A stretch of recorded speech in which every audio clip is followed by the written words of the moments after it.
From the High Definition Production Center of Troy University's Broadcast and Digital Network, Troy, Alabama's International University, this is Troy TrojanVision News.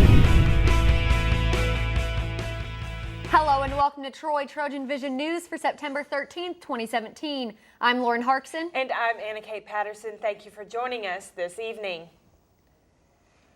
The Pike County Animal Shelter is a place for strays to call home before they eventually find their forever home. However, there are currently a large number of animals in need of a home, and it's putting a strain on the shelter's supplies. Chelsea Law shows us how the public can help. If you've been looking for a special furry friend to love and care for, then look no further. Your fur baby might be waiting for you at the Pike County Animal Shelter. We service all of Pike County. We take in dogs and cats, and as you can see right now, we have a ton. With over 130 cats and 80 dogs to choose from at the shelter, you may possibly find exactly what you're looking for. For those who can't adopt but still want to help, the shelter is in need of some items. We are always needing supplies. We're always needing Clorox, cat food, dog food. We go through a lot of those because it takes a lot to feed this number of animals. And if you can't help by donating money or supplies, don't worry. There's still one thing you can do: volunteer. We constantly need volunteers to come out here to help us just, walk the dogs. A lot of dogs need walking, so they're not constantly out there in the kennels. They need, to get out and be walked. Ready to bring your forever friend home? You're in luck because the adoption process is easy. You can come into the shelter, pick out, choose your cat, dog, whoever you fall in love with, and the fee is $75. That is to have the animal spayed, neutered, and a rabies shot. The Pike County Animal Shelter will be having an adoption event outside of PetSense on Highway 231 on September 30th. Chelsea Law, Troy, TrojanVision News. If you would like to donate, you can drop off supplies at the Pike County Animal Shelter at 904 Henderson Highway in Troy.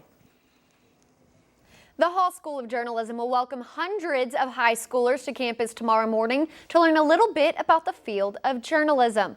Nearly 500 high school students and advisors from across the state are expected to participate in the annual J-Day. The students will take part in a variety of workshops presented by the alumni of the Hall School of Journalism. The J School wants the students to take these lessons back to their schools to improve their programs. Something new this year is all of our presenters that are coming from outside of Troy are actually alumni from Troy University, ranging from advertising executives to assistant news directors. And not only are they going to be available for the high school students that are here for J-Day, but they're going to sit on panels where our students here at Troy can also talk to them about what it's like to be in the real world, in their career field. The annual J-Day is sponsored through a grant from the Alabama Press Association.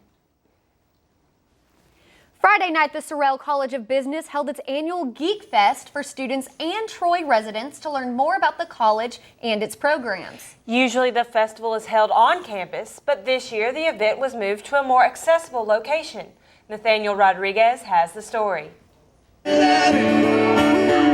Troy University students and Troy residents headed to the square Friday night for this year's Geek Fest, which was held in connection to the City of Troy's fall parties on the square. We're having the park band play, and we're having a lot of the local businesses involved and everything, and just kind of having a little gathering and gaining awareness for the Sorrell College of Business. In the past, Geek Fest was held on Troy University's Bibb Graves Quad, but this year the event was moved downtown to expand its audience. One of the major things we wanted to do is gain community awareness, and on the quad we definitely had our Troy University awareness, but we wanted to actually engage the businesses in Troy, and what better way to do that than downtown on the square. According to Baum, the Sorrell College of Business also meant to promote its partnership with Troy Bank and Trust, which resulted in the establishment of the Idea Bank downtown. That's a major thing that we're doing right now.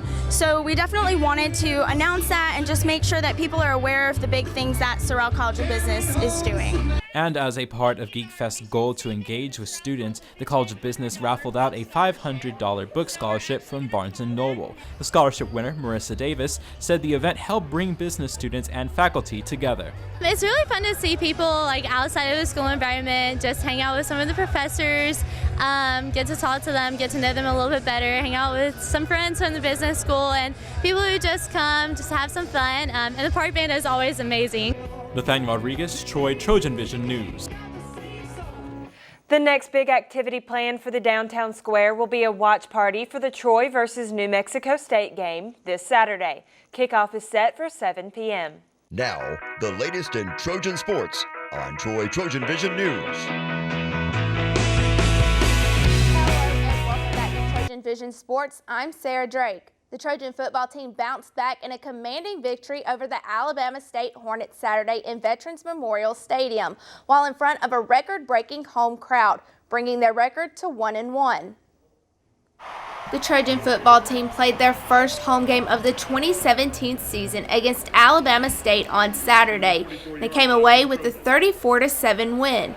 Head coach Neil Brown knows how hard winning in college football can be. Tonight was a win, and I told our team, I just got through telling our team, college football is hard. It's difficult to win, and we need to celebrate every time we win, and that's one of the initiatives in our program is we're going to have fun, and we're going to have positive energy, and we're going to celebrate when we win. Coach Brown also talked about how quarterback Brandon Silvers had to respond after last week's loss. You know, and that's one of the things that we talk about. Regardless of what happens, it's how you respond.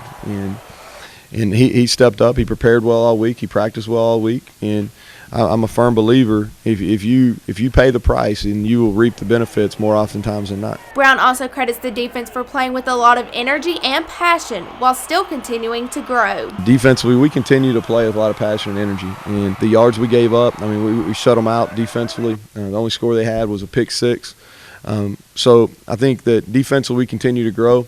We got a huge challenge in front of us next week because New Mexico State is one of the better, if not the best, offense in our league. And earlier tonight, these stands were packed with over 29,000 people in attendance, which broke the previous record.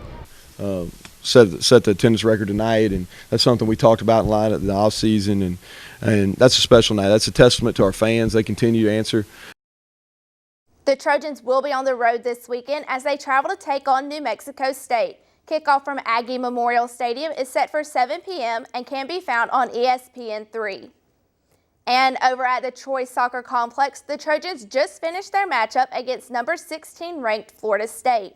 The team fell to FSU 4-1 in a difficult matchup. The Seminoles started with a commanding lead, quickly scoring 3 of their 4 goals within the first 20 minutes.